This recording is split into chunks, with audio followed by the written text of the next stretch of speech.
Santé. Santé. Santé. Voilà. Allez, on est parti.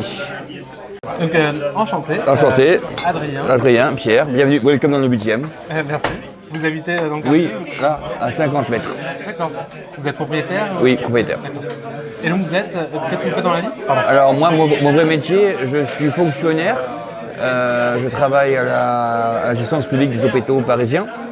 Voilà, je suis agent hospitalier, brancardier aux urgences neuroradiologie du bâtiment Babinski, tout ce qui est AVC, etc. etc.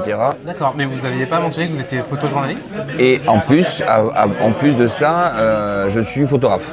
Je suis photographe, je suis semi-pro, on va dire ça. Ok. Voilà, ça fait depuis la date exacte, le 8 mai 2010, exactement. Donc ça va faire des semaines chargées entre...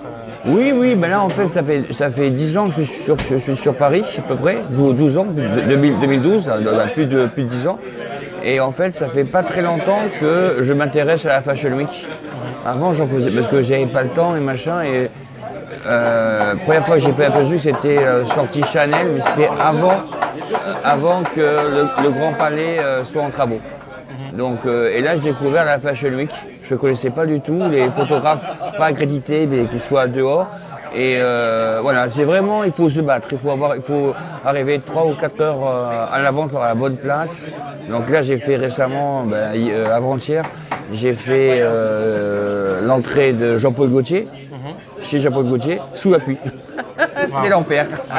Quand on fait des Fashion Week dehors, c'est l'enfer. C'est l'enfer. Et ça paye bien après une fois que Non, moi, en tant que fonctionnaire, j'ai pas le droit d'avoir un deuxième salaire.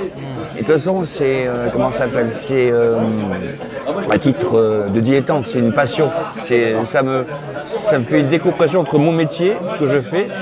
Et ça, c'était une passion et je veux que ça reste une passion. Je serais incapable de vendre une photo parce que je ne sais pas combien ils m'ont pris.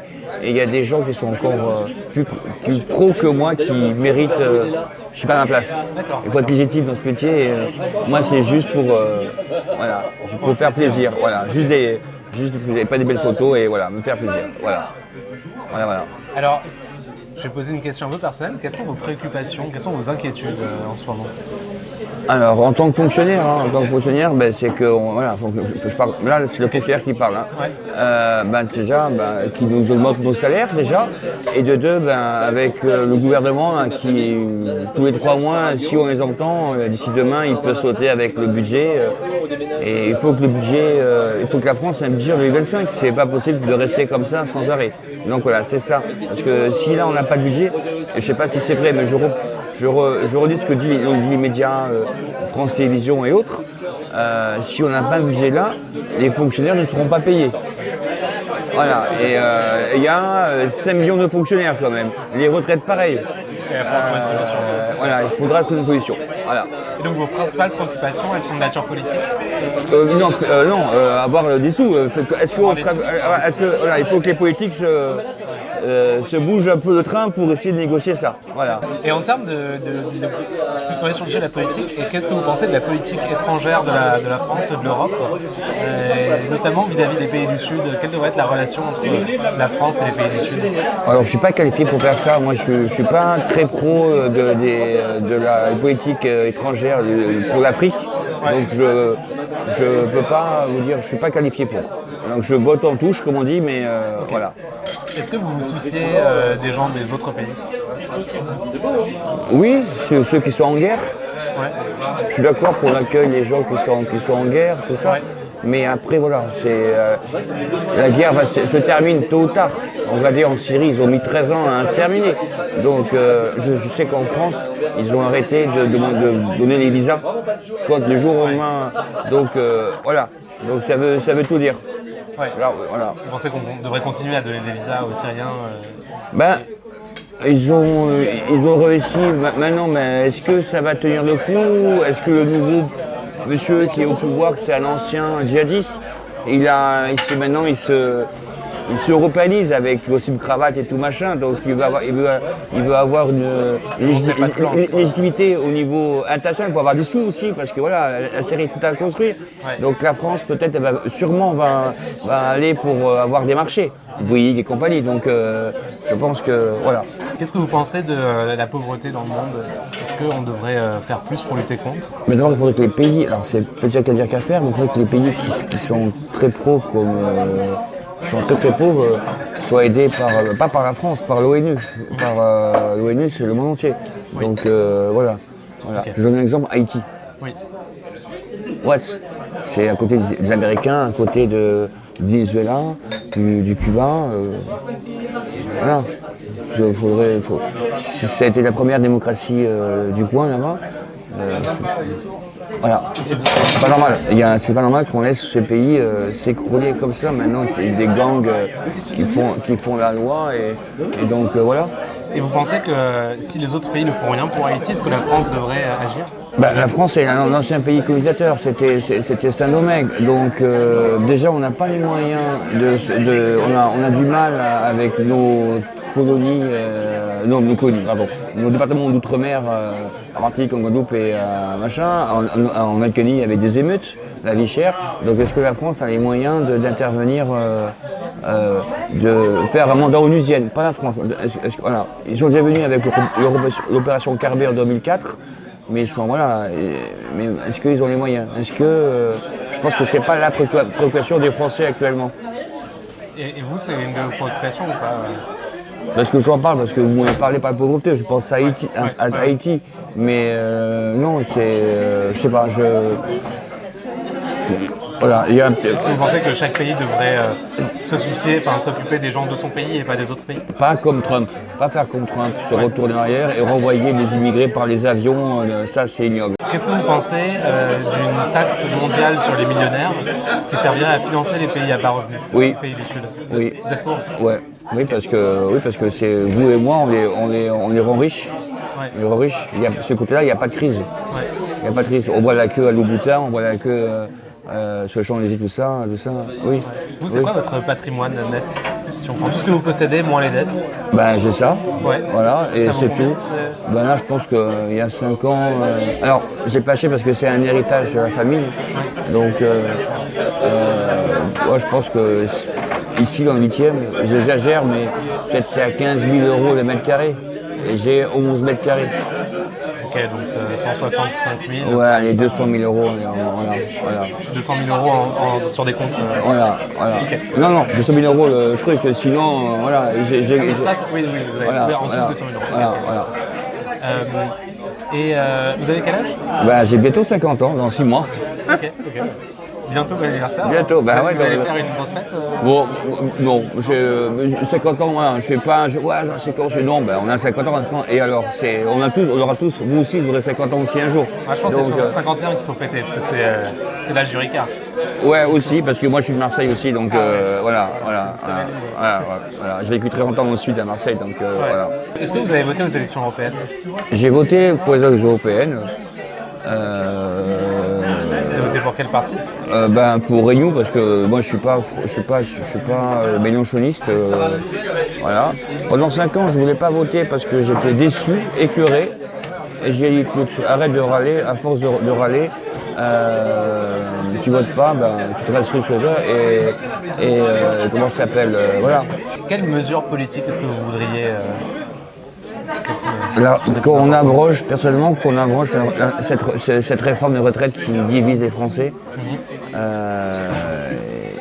et qu'on explique, et qu'on recommence à zéro, mais qu'on explique pourquoi on doit être à 60 ans, parce qu'on n'explique pas. C'est sûr, on explique avec des termes d'école de commerce ou d'ENA, mais peut-être avec des vrais mots que les Français connaissent, qui comprennent, et que les députés défendent le texte. Parce que la retraite, c'est pour tout le monde. C'est pas de droite, c'est pas de gauche. On sera tous retraités comme vous. Donc, il faut expliquer que, voilà. Pourquoi on nous dit d'aller 64 ans? Pourquoi? Parce qu'en Europe, on est un des seuls à être à 64 ans, on est sur 70 ans. Ouais. Alors, c'est vrai, il y a certains métiers comme moi, comme brancardier, en 64 ans, moi, je pourrais pas tirer des brancards. Ça, c'est clair. Ouais. Ça, c'est clair. Moi, j'ai un collègue là actuellement. Là, il a une carrière longue. Il va partir dans 3 ans. Il a les genoux défoncés. Il marche comme ça. Non. Et du coup, vous avez voté Renaissance, même si vous n'êtes pas d'accord avec tout ce qu'ils font. Ben, entre choisir entre la peste et le choléra, on fait quoi? Il y avait d'autres possibilités entre moi, je suis pas gauchiste. Ouais. Je suis pas front LFiste, tout ça, machin. Par exemple, les Verts ou le PS, c'est trop à gauche pour vous. Non, LFiste. Il faut pas dire la NUPES. Ouais, mais aux européennes, il y avait tous les partis. Oui, mais non. Voilà. Voilà. Ouais, vous avez choisi le moins pire. Oui, voilà. Pour moi. Après, chacun voit midi à sa porte. Hein. Voilà, attention. Ouais, attention. Et alors, je vais vous décrire une politique mondiale qui s'appelle le Plan mondial pour le climat. Ouais. Et vous allez me dire ce que vous en pensez, les avantages et les inconvénients. Ouais. Donc, l'idée, c'est qu'on mette un plafond aux émissions de CO2 au niveau mondial, avec un plafond qui décroît d'année en année, conformément aux accords de Paris, pour respecter les accords de Paris, donc jusqu'à zéro vers la deuxième partie du siècle, et qui demande aux entreprises à la source des émissions d'acheter des permis pour couvrir leurs émissions. Donc les permis sont vendus aux enchères, et avec la vente des permis, on financerait un transfert égal pour tous les humains, donc tout le monde sur Terre recevrait 50 € par mois. Mais il faut que ça soit validé par tous les parlements. Oui, mais ça, pour les pays du Nord ou pays du Sud? Pour tous les pays? Pour tous les pays. Et du coup, pour les pays du Nord, en fait, ça ne serait pas suffisant pour couvrir les hausses de prix des énergies fossiles. Ouais. Donc, ils seraient financièrement perdants.